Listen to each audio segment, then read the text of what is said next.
You're listening to TBR Radio Presents, the Dixie Heritage Hour, with your host, the Director of Dixie Heritage, Dr. Ed DeVries. If there was one thing that I loved when I was a kid, it was that every year we would take our vacation in the area of Branson, Missouri, Lake Taneycomo, Table Rock Lake, Taney County, that area. And I just loved it. The fishing there was great. Enjoyed the country music western shows. Loved Silver Dollar City. Used to love to go there as a kid. Used to love to go exploring in Marvel Cave, which you can still do, although now it's, I guess the National Park Service runs some kind of a tour or whatever in there now. And it's not as much of an open exploration as it used to be, but it's still a cool place to go and take your kids. But used to love to go to that area, and for years just wished that I could have moved to the Missouri Ozarks, even into my 30s.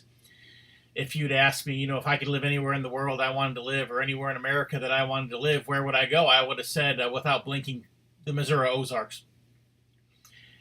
And so the subject that I'm going to discuss today with Clint Lacy is something very near and very dear to my heart. Of course, going to that area as a young man, remember the Baldknobbers. Everything there is named after the Baldknobbers. And because the Baldknobbers were a group that featured prominently in the history of that area. Of course, Harold Bell writes The Shepherd of the Hills, a book that I read as a young man, and then as an adult went to the Shepherd of the Hills Theater and saw the play there. I don't know why I never saw the outdoor drama as a young man. It seemed like every year we were there, we were going to go, but for whatever reason, we went and saw their shows instead.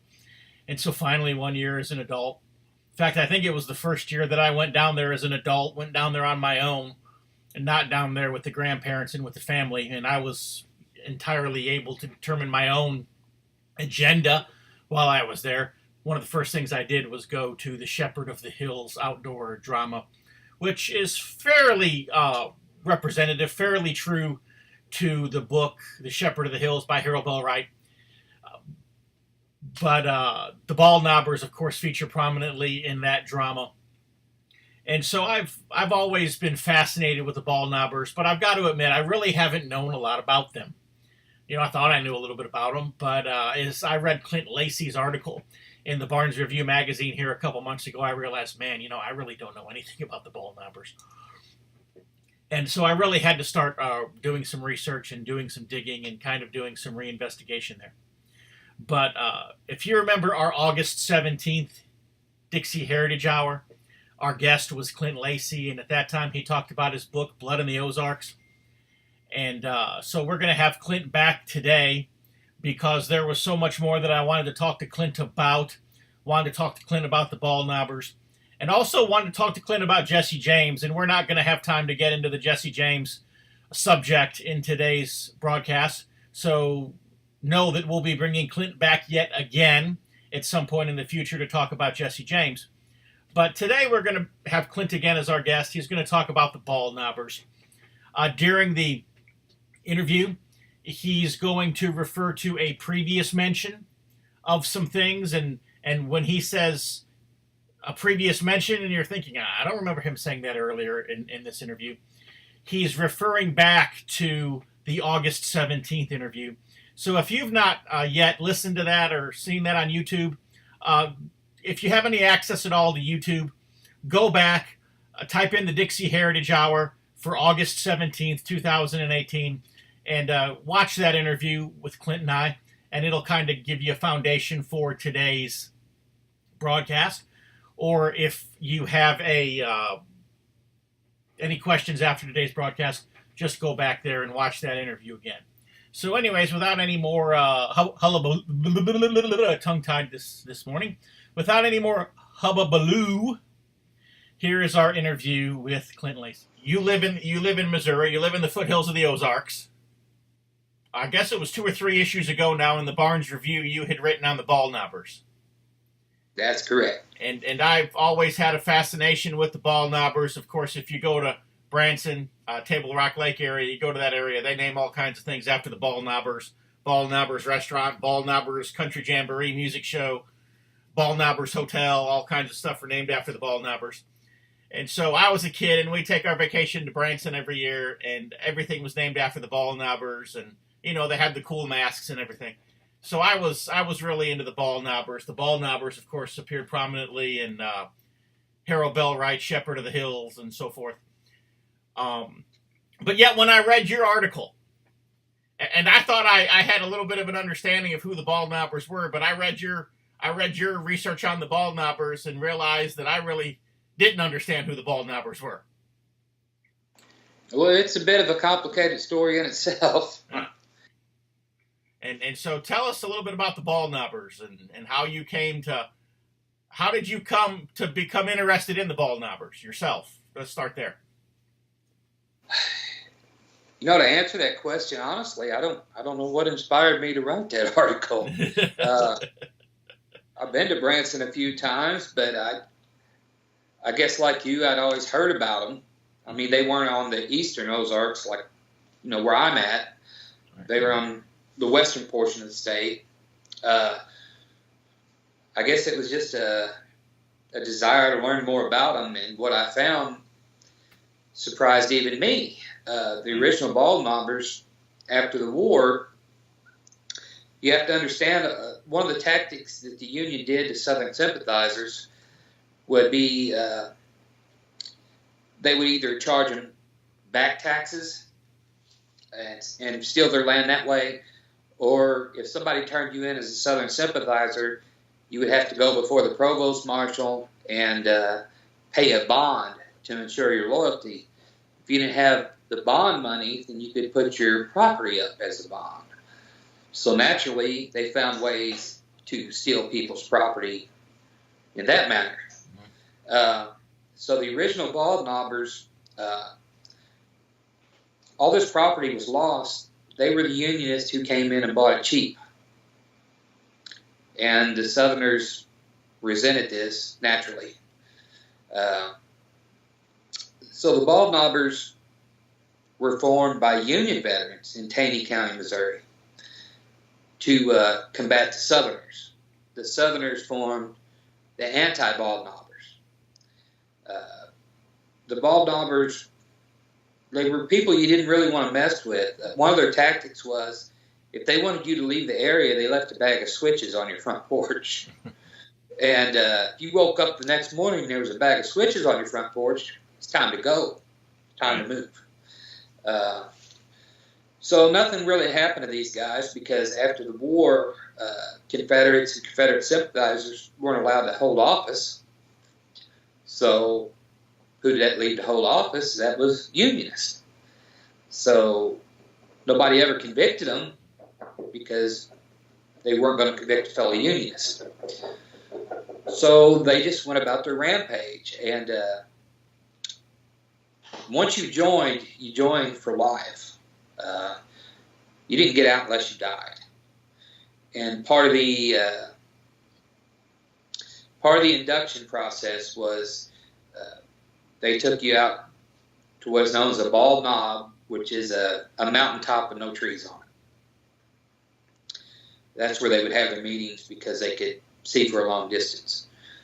But anyway, they would take you out in this area and find a tree, throw a rope around it, put it around the inductee's neck, tighten it up to where they were standing on their tiptoes. That was the only thing that was keeping them from being hung. And then they made them swear an oath for life as the Baldknobber members all stood around them in a circle, and one member had a shotgun pointed at their chest. Once you were in, you were not getting out. So it was the Masonic Lodge on steroids. Yeah, that would be one way of describing it. Yeah, you're not going to choose not to attend meetings, though. You're going to the meeting, and you're going to do what we say. The Southerners formed the anti-Baldknobbers, and I believe it wasn't until the late 1880s things finally started to calm down. They said Taney County had 3,000 residents before the war, and after the war only had like 1,000 or 1,100. So you weren't going to get out of it. They formed the anti-Baldknobbers. And by the late 1880s, Confederates could vote again. People who either sympathized with the South or were Southern soldiers won the right to vote and hold office.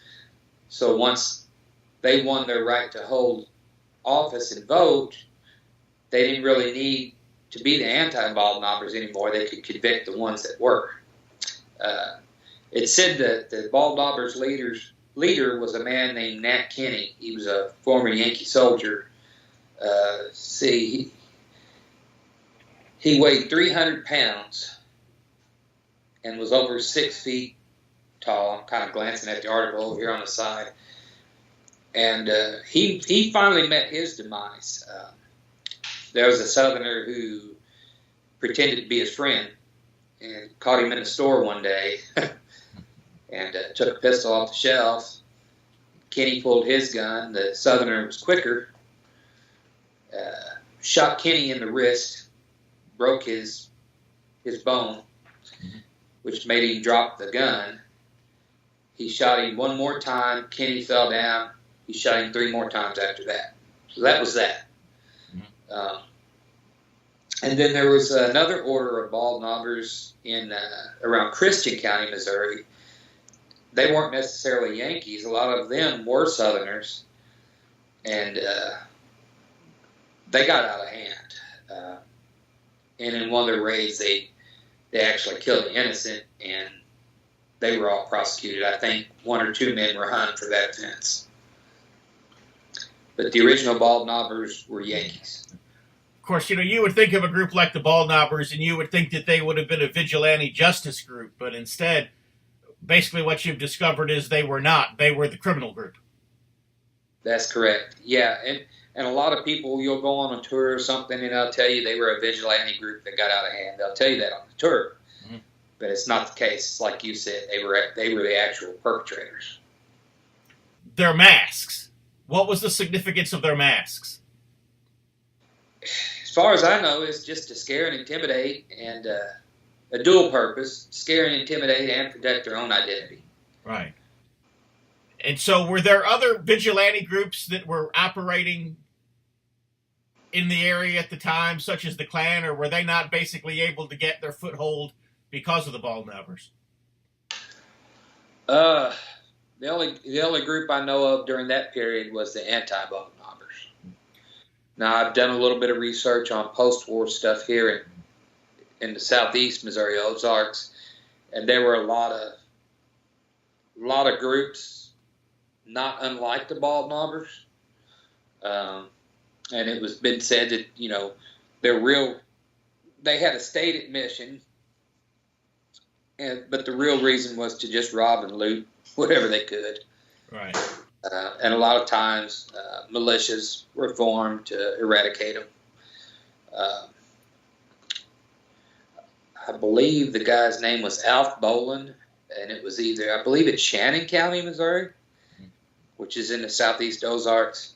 I believe it was a militia that finally got him, because after the war, he kind of kept his little gang together and just kept doing what he was doing during the war, and they finally tracked him down and killed him. I don't think the Klan really formed until later. Of course, going back to Colonel Jeffers, who I mentioned earlier, there was a Klan in the area after the war, but I don't know the exact time, but he was a former Confederate that actually formed a militia to combat the Klan. So the whole time I was being attacked by the SPLC for this defending a slaveholder or guy that fought in defense of slavery, they had no idea that he formed a militia to combat the Klan. Right. And I believe that was around in the Dexter, Missouri area, Dexter-Malden area, kind of the Boot Hill. Right.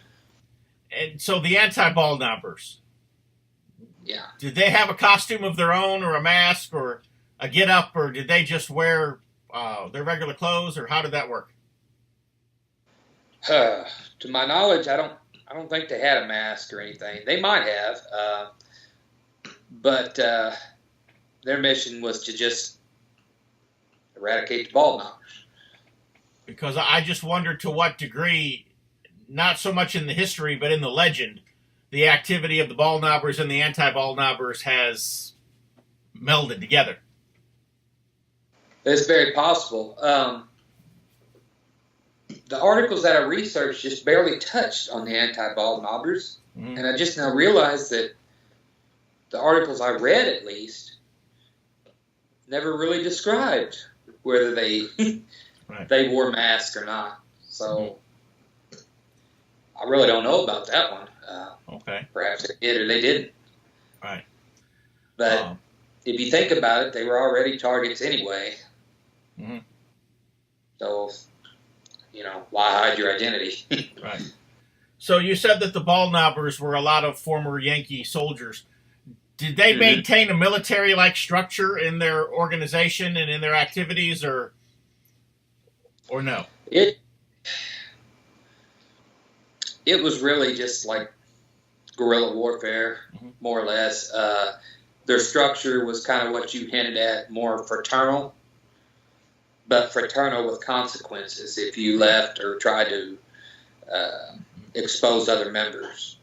They told you during your initiation that you were a member for life and you would never get out of it unless you were dead. But their tactics were just intimidation tactics. Right. They said before the war, there was just, I believe, 3 murders in Taney County. And then after the war, it skyrocketed during the Baldknobber area. So you would have to think that the Baldknobbers had to be killing people. Right. The anti-Baldknobbers had to be killing Baldknobbers any chance they got, because that was just one more person that wouldn't be coming for them. Right. So do you think that the anti-Baldknobbers knew who the Baldknobbers were? In other words, who the men were behind the masks, or do you think? Yeah. Because they're the men that swooped in and bought their property up for the bogus back taxes they owed, and the bonds that they were forced to give on their property when they were outed, I guess you could say, to the Union authorities during the war. It wouldn't be hard to figure out who they were because they were the ones that swooped in out of the area and just bought it all up. Right. So then they wouldn't have to wait, say, for a Baldknobber raid to kill Baldknobbers. They could have been picking them off one at a time.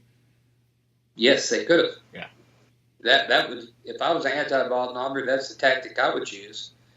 I mentioned a bushwhacker by the name of Sam Hildebrand early in the interview, and he's a good representative of how a lot of people became guerrillas or bushwhackers in Missouri.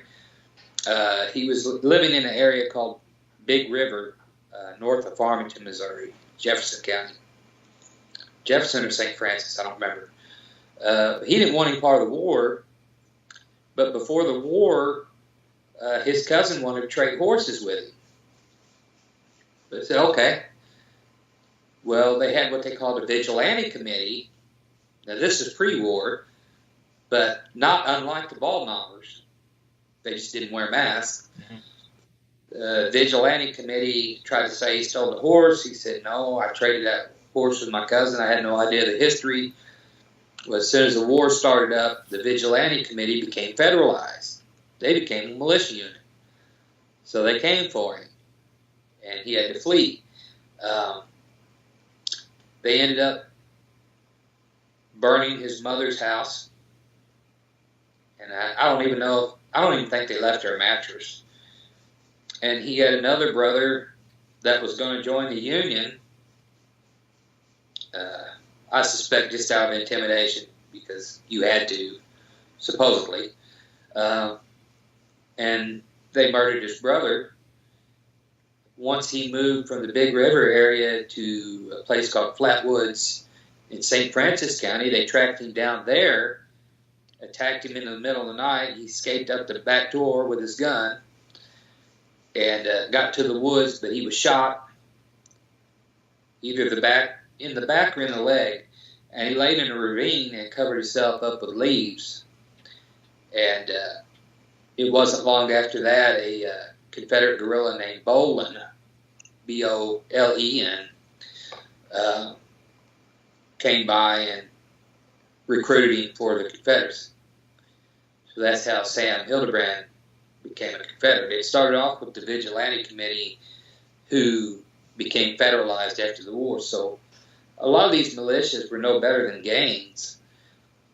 The only thing they had was the backing of the U.S. government, who all of a sudden made them legitimate. Right. And it was these tactics which caused a lot of men to join the ranks of the Confederacy, either in the regular army or as a guerrilla. Now, he was talking about picking men off one by one. That was one of Sam Hildebrand's favorite tactics. He had a rifle he called Kill Devil, and he made a notch in it every time he killed somebody. And after the war, he had over 100 notches. But they said it was not uncommon for him to ride 100 miles to try and get a shot off at one of these guys that was in the former Vigilant Committee, who tried to accuse him of stealing a horse and did all this stuff to his family. So that's how he chose to fight the war. And it would not surprise me if that's the way the anti-Baldknobbers fought the Baldknobbers. Right. So were there other vigilante groups that were operating in the area? Other secret societies besides the Baldknobbers? Yeah, I believe there was one called the Sons of Liberty, and several organizations like that. I know in southeast Missouri, that is. But from accounts I could read, they said it was to protect people, but from all accounts I read, it was just a license to steal. Right.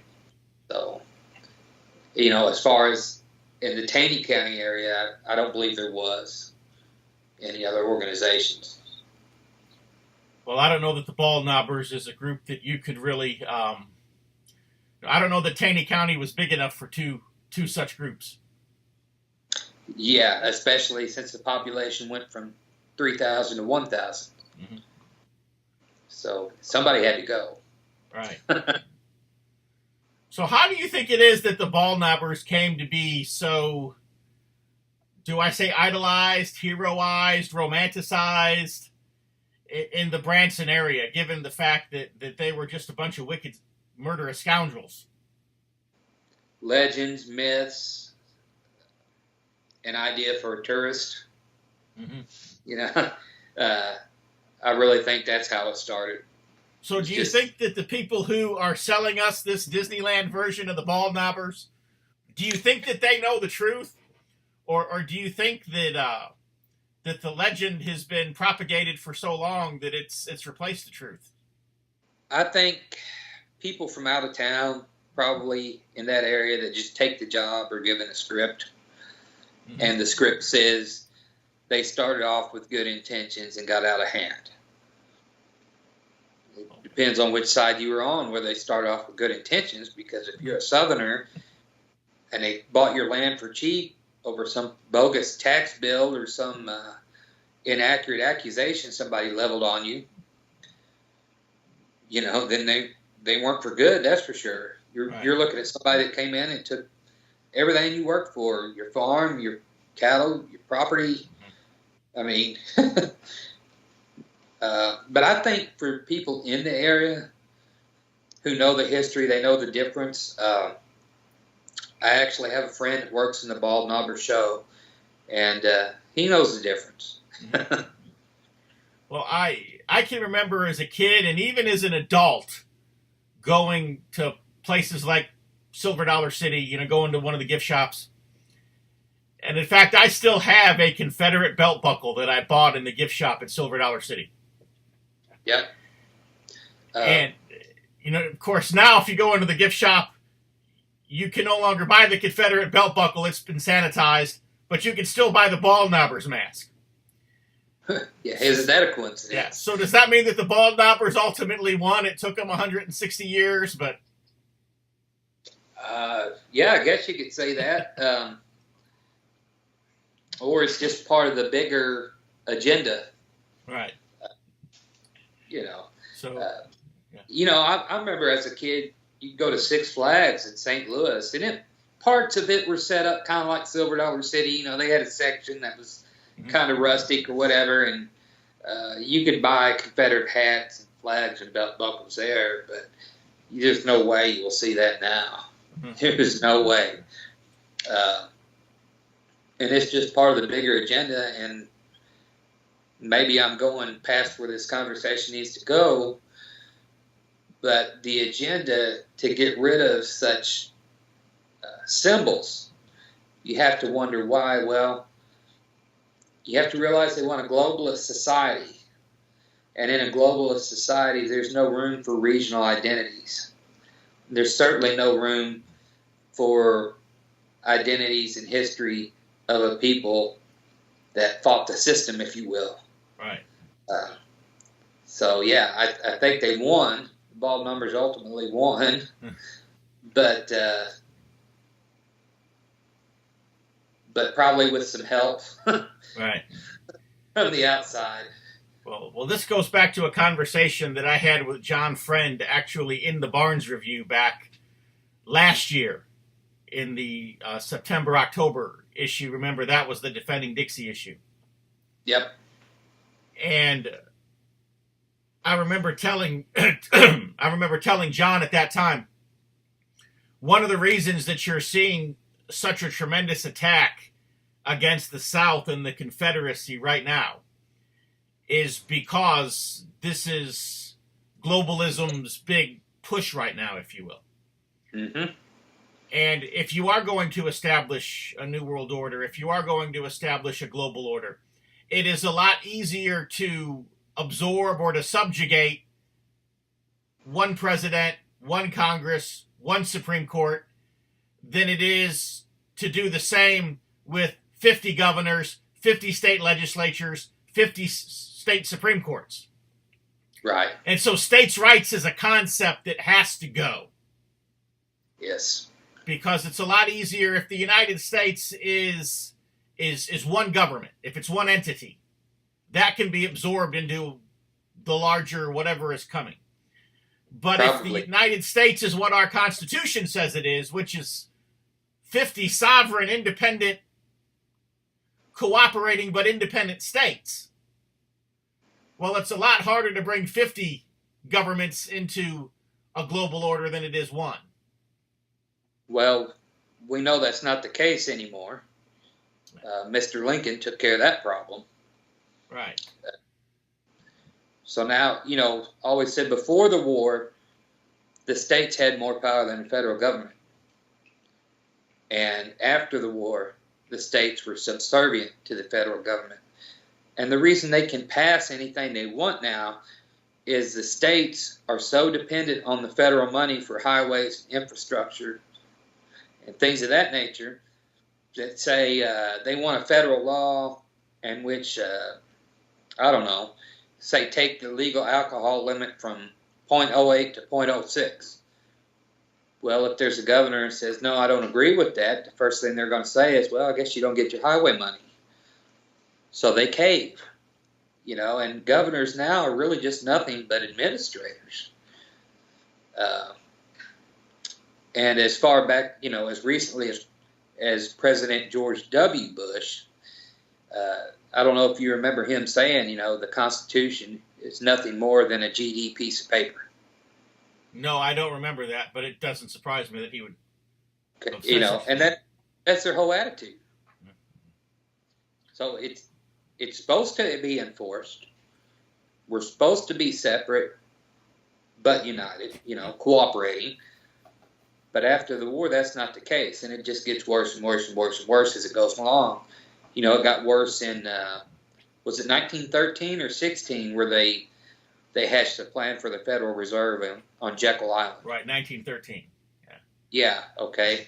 So, after the war, after Reconstruction, the states still had some little bit of power. Mm-hmm. Then comes 1913. Federal Reserve is hatched in secret on an island off the coast of Georgia. Well, that pretty much sealed our fate, didn't it?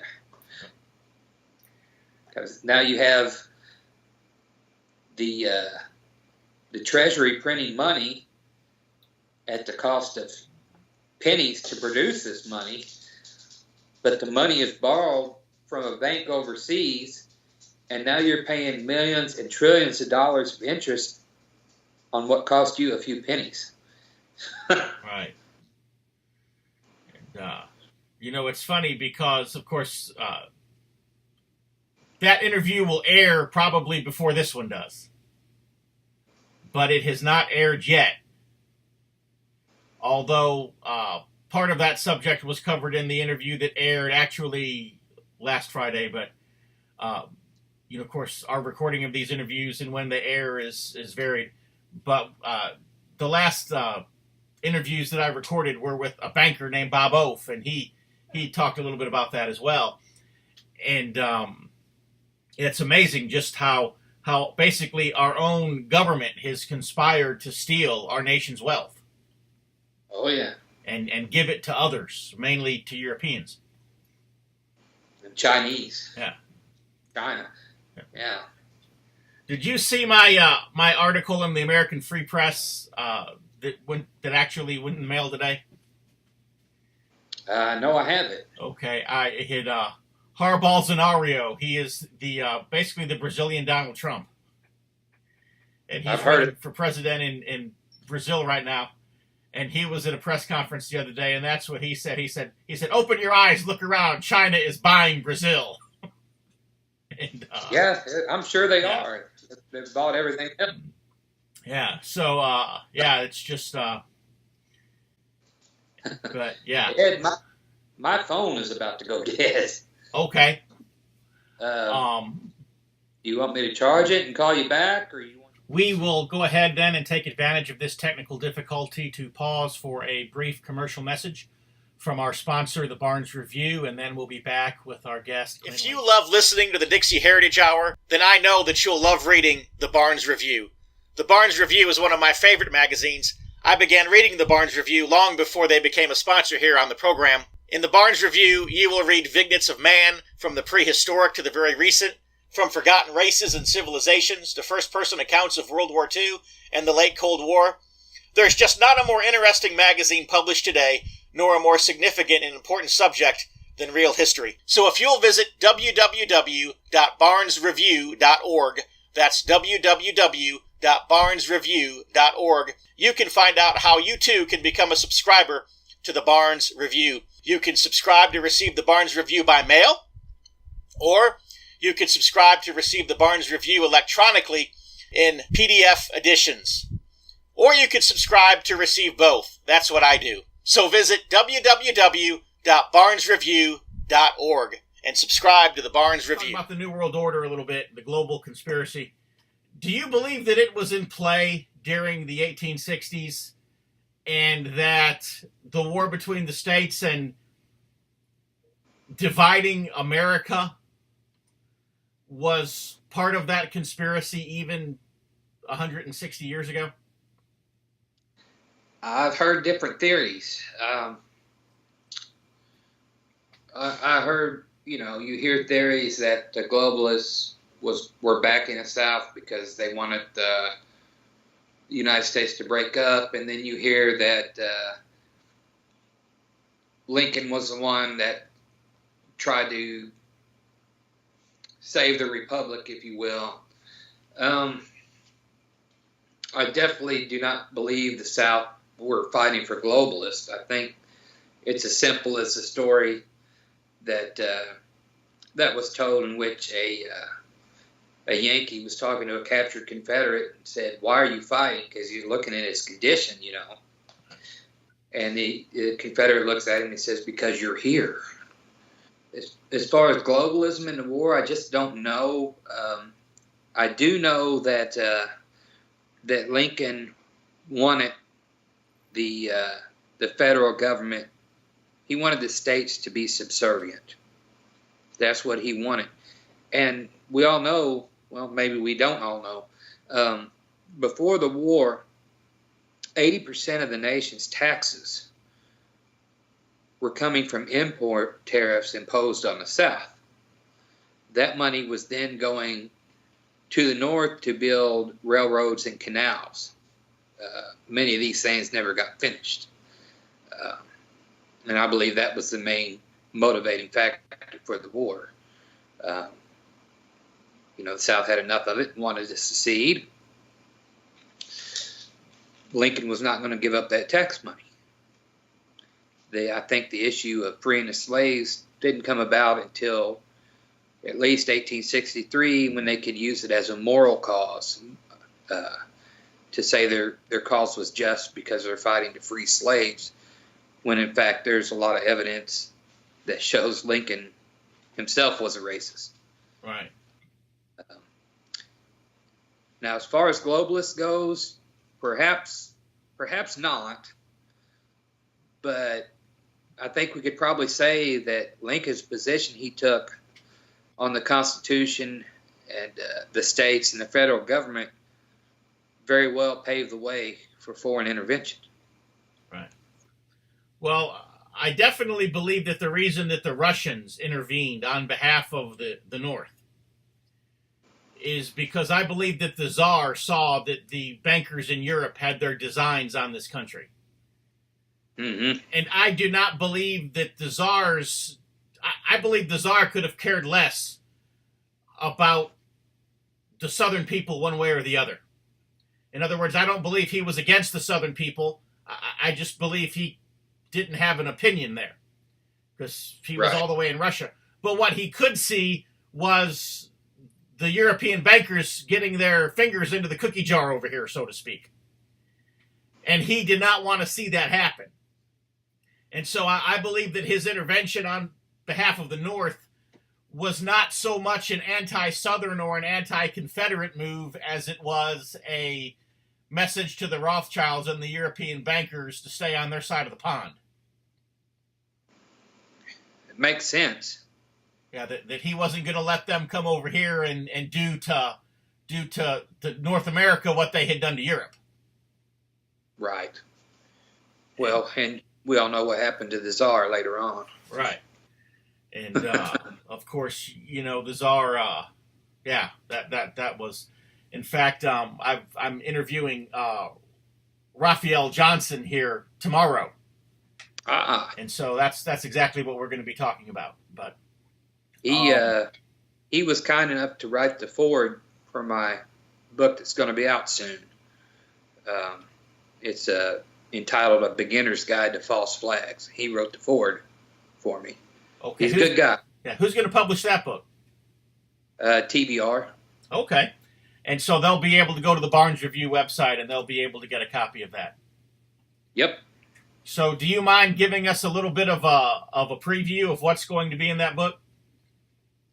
Yeah, in a nutshell, what I do is I take events stemming back at least to the explosion of the USS Maine in Havana Harbor, Cuba, up until, through the election, 2016 election. And what I do is I give the official narrative of a story, and then I provide information in which that story has holes poked in it. So I'm giving you the official story, and then I'm giving you information that disproves the official story. And it's just, I call it a beginner's guide because I don't go through all of the events which could be considered a false flag, but it's a good introduction to them. I don't think it's covered in your book, although if it is, you can certainly tell us. But Charlottesville, Virginia, and what happened there? Do you believe that was a false flag? Yeah, I do. And I'll tell you why. No matter what people think of the alt-right or nationalist or Southern nationalist, however you want to describe people, they had a permit to be there. They had the legal right to be there at that park. And what happened as soon as they got there, they noticed they're divided in half at first, and then there was only one way in and one way out. Then all of a sudden, before anything happens, Governor McCullough declares a state of emergency And of course, he's friends with Bill and Hillary Clinton. So the police tell the nationalists and alt-right people that they got to leave the park. And I remember one story, a person said, well, can't you just leave it, let us leave out the back, knock those barricades down? Nope. You got to come in or leave the way you came in. So they set this up to implode. And there was an ad for crisis actors after this all happened. Mm-hmm. There was an ad for, I believe the company's called Crowdsourcing. I believe that's what it is. And they were advertising $25 an hour plus gas and parking if you showed up to be a protester. Some people stated that they saw the Klan and Black Lives Matter get off the same bus, which are things I don't think are going to happen naturally. Right. Do you remember the cartoons when the coyote and the sheepdog would chase each other around, and then they would hit the time clock and they'd eat lunch together? And yeah, it's a lot like that, isn't it? The helicopter that came down and killed those state patrolmen. I read somewhere where they said they had a lot of mechanical problems with that helicopter. Mm-hmm. So it's almost like they set everybody up for failure. Right. They let the people who did not have a permit run the show. They stood down as, nationalists for getting beaten. And then they convict the nationalists for fighting back, and then the liberal Antifa BLM types, if they get punished at all, it's kind of a slap on the wrist, maybe a month in jail or 3 months, And one guy, I can't remember his name, but he got convicted for beating up a black guy in a parking garage. And you saw all the news stories saying, oh, he was the black guy was such a good guy, blah, blah, blah. But what they didn't show is the video of the black guy coming at him with it was either a large mag flashlight or a baseball bat or whatever, saying what he was going to do to the white guy and attacking him. So it was very carefully organized chaos. Maybe that's the way to put it. Okay. And it pretty much shut down the alt-right movement. Jason Kessler had Unite the Right 2 in Washington this weekend, and maybe 25 people showed up. And then all you heard in the news prior to this weekend was that Antifa was going to hold a rally for healing in Charlottesville. There were no nationalists in Charlottesville this weekend, but yet there was violence. And the only people who showed up was Antifa. There's video of them surrounding a cop and just beating the crap out of this cop. And the nationalists weren't there, so they called the cops KKK. Yeah. You know what I mean? Chaos ensued this year, and there were no nationalists there. So you tell me who the problem is. Right. So have there been any other false flags basically trying to paint Confederates and Southern patriots in a bad light that you know of? Yeah, the Charleston church shooting. I've often suspected that as well. My personal belief is that photograph of Dylan Roof with the Confederate flag was photoshopped. Well, let's say it wasn't. Mm-hmm. Okay, somebody, I believe on Facebook, made a very good point after that happened. They said there's also pictures of him wearing a Gold's Gym T-shirt, so when are they going to shut down the gym? Right. Yeah, the kid just didn't act right. Any little bits of video you saw of him during the trial or before the trial, he acted like a controlled person. Mm-hmm. And even after he shot up the church, he said, well, they were nicer than I expected they would be. There was really no motive to it other than he was white and they were black. But it was after that Nikki Haley orders the Confederate flag lowered, taken down in Charleston, which has been there, since the 1950s, right, at least. And she just happens to be she has an American name, but that's not a real name. I can't remember what a real name is. But I think it's called like Nikrama Himrata or some. Yeah, it's not Nikki Haley. Yeah. And then she tries to erase other cultures, and then you see her still participating in Hindu ceremonies. I don't think her being there was a coincidence. I don't think her using that opportunity to take that flag down was a coincidence. We were just talking about globalism and how they need to erase any forms of identity that's going to conflict with their agenda. So she uses that to lower the flag down. She's foreign born. She's not part of our culture.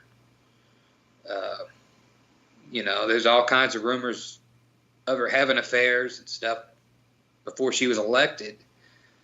A lot of people were glad when Trump made her ambassador UN because they said she was out of South Carolina. Right. But at the same time, she's running her mouth on a global level now, and she's even contradicted Trump a few times. And I'm sitting here thinking, you need to get rid of her, just like you need to get rid of Jeff Sessions. I was listening to Roger Stone on the Alex Jones show, and he called Jeff Sessions Foghorn Leghorn. He said, we have Foghorn Leghorn as an attorney general because there are all these issues. He won't touch the Mueller investigation. He won't touch anything of that nature.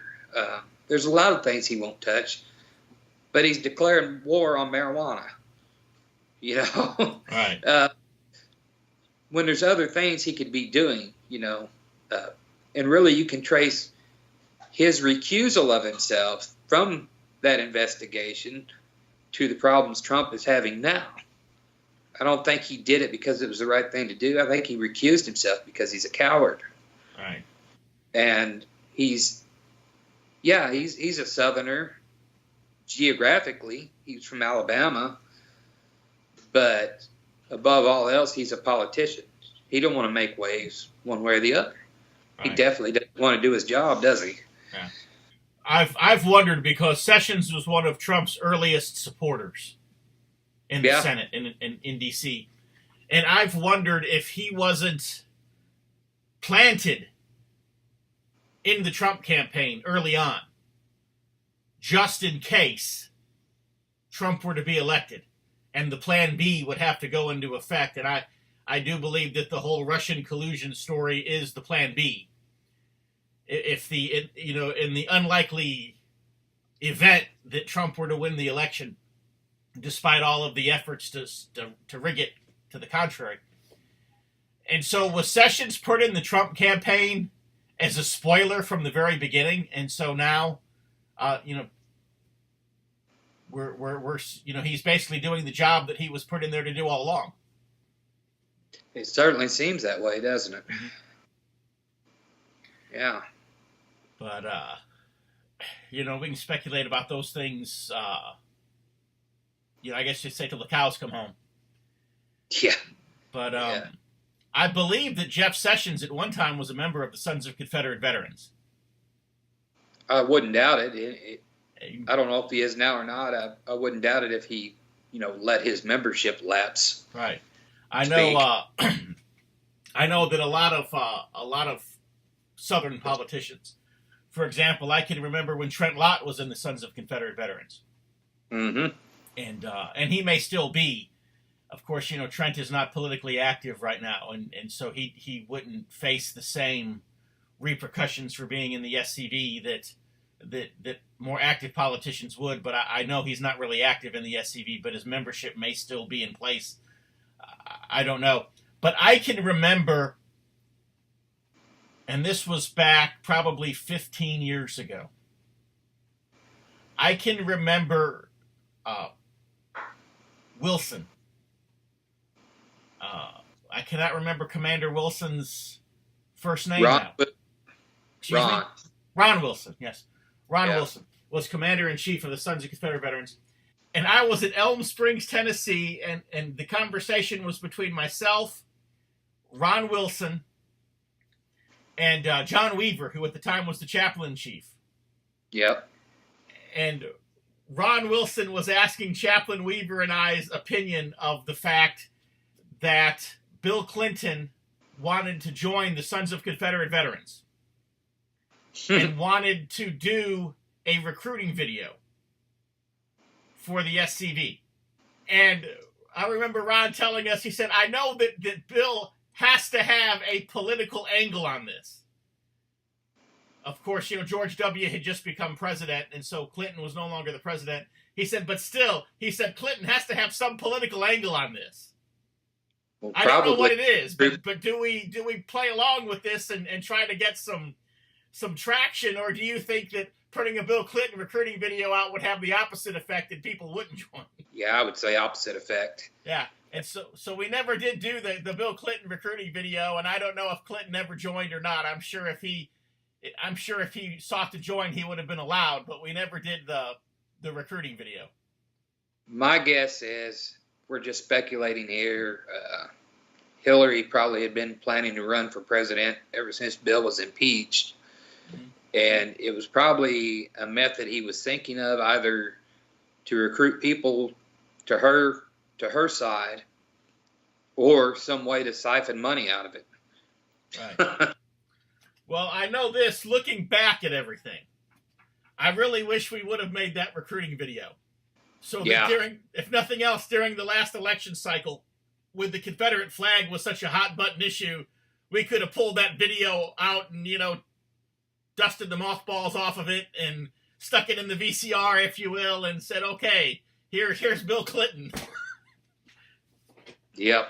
And so I think we could have got some traction, even if it didn't do anything for us back 15 years ago. I think we had got some traction on it a couple of years ago, year and a half ago. Served more of a purpose now than then. Yeah.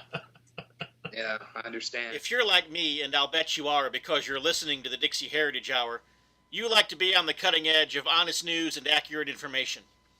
You like to hear about the latest financial trends and to know what's happening around the world and right here in the United States, the things that can directly impact you, your life, and the life of your family. And if you're like me, you do not rely on the mainstream media to obtain this information because, frankly, you know that you just can't trust them. Fortunately, there is an alternative news outlet with a long-established track record for honesty and integrity, and that is the American Free Press. AFP is the preeminent alternative, independent news source for honest, hard-working, truth-loving Americans. AFP is the antithesis of the controlled, lamestream media. AFP is employee-owned and has been so since its founding. Because of that, AFP never has and never will allow advertisers or special interests or big money to dictate what appears in the pages of the American Free Press newspaper. 26 times a year, the American Free Press newspaper can be delivered to your door, packed with the kind of uncensored news that I know you're going to appreciate. AFP covers the stories and tells the truth that the lamestream media is frankly scared to touch. And AFP offers real, on-the-scene reporting and commentary, the likes of which you will never see in the Washington Post, the New York Times, ABC, NBC, CBS, CNN, or just about any other lamestream news source that you can think of. That's right, there's only one national populist news weekly staffed by an unsurpassed team of veteran investigative journalists who will dare to rip the veil off of many of the major news stories, and that's the American Free Press. AFP publishes exciting, in-depth, uncensored news and information that's grassroots and patriotic, information that Americans need to know in order to combat the growing police state. AFP stands firmly against the New World Order, and against those who are working to establish a global plantation under the rule of a powerful few. In short, AFP is your voice. If you have any doubt why they want to silence AFP, you must be relying on the lamestream media for your news, and folks, that's a big mistake. If you're ever dissatisfied with your subscription to the American Free Press, their guarantee is that you just drop them an email and they will gladly refund the unused portion of your subscription. So what are you waiting for? Visit www.americanfreepress.net. Once again, www.americanfreepress.net. Well, that's all the time we have for this week's TBR Radio Presents, the Dixie Heritage Hour. I hope you enjoyed our interview with Clint Lacy and our discussion of the Baldknobbers. Of course, we jumped around just a little bit, got into a lot of other subjects as well, but I believe all subjects that would be of interest to our listeners. Of course, we talked a little bit during the broadcast about the New World Order, and you say, well, what does the New World Order have to do with a group like the Baldknobbers who operated in the post-war between the states era in the Missouri Ozarks? It just goes to show you that these political factions, these things have been at play for decades, for generations, and it spans even beyond our lifetimes. And so history is a series of things that build one upon another and so forth. And so that's why the discussion of one subject sometimes can lead to another and so forth. But I trust that you enjoyed our conversation today.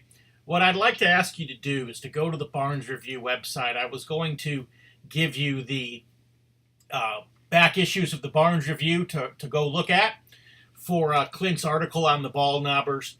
Unfortunately, the Barnes Review website at this moment of recording seems to be under some kind of an attack, some kind of a cyber attack. I'm not exactly for sure what's going on, but the liberals and the Marxists and the social justice warriors and the social justice keyboard warriors, whatever, from time to time will attempt stuff like this against conservative websites. And so hopefully by the time you're listening to this, the Barnes Review website will be back up and running again. So go to barnesreview.org and just type in the search engine there, type in Baldknobbers, Baldknobbers, and it should bring up the back issue with Clint's excellent article on the Baldknobbers. While you're there, click on the radio link and you can find the back episodes of TBR Radio Presents, the Dixie Heritage Hour. Scroll back down to our August 17th broadcast and listen to my first conversation with Clint Lacy. I think you'll find it very enjoyable and very enlightening. Also, take the time to go to my website, www.dixieheritage.net. When you're there, you'll be able to sign up for a free copy of my book, The Truth About the Confederate Battle Flag. No cost, no obligation. You don't have to give me a credit card number. You don't have to mail me a check. You don't have to give me your phone number or anything. Just give me a valid email address and I'll send you a PDF copy of this best-selling book right away. And when you do, I'll also sign you up for our free weekly newsletter, the Dixie Heritage Letter, which you'll begin receiving on Fridays. Keep you up to date with all the news that is news, especially in relation to Southern heritage. Then go back to Google or Bing or your favorite search engine, DuckDuckGo, whatever it is that you use, and type in Clint Lacy, Blood in the Ozarks, and look up Clint's great book. We didn't talk about it in this interview. We talked about it in the last interview, but look that up, or just go to the TBR bookstore, and you'll find Blood in the Ozarks there. It's a great, great read. And, I just want to thank you for taking the time to listen to our broadcast. Thank you for being our listener here at TBR Radio Presents, the Dixie Heritage Hour. So, however you're listening to the program today, we ask that you come back same bat time, same bat channel next week, and we'll be back again with another interesting interview, another hour that we will look forward to spending with you. So until then, from all of us at TBR Radio Presents the Dixie Heritage Hour, God Breaker bless. one, breaker one. Might be crazy, but I ain't dumb. Crazy cooter coming at you. Hey, y'all, got your ears on? Well, I got some news for you. We're here at our brand new Cooters in the Country store in Sperryville, Virginia. Good old Sperryville, where Cooters started many years ago. Folks are coming from all over Hazard County, and we're going to have a grand old time with good music, good food, and best of all, good friends. Hope y'all can be there. Whoop, whoop, here come Enos. Huck got Cletus with him. I'm down and I'm gone.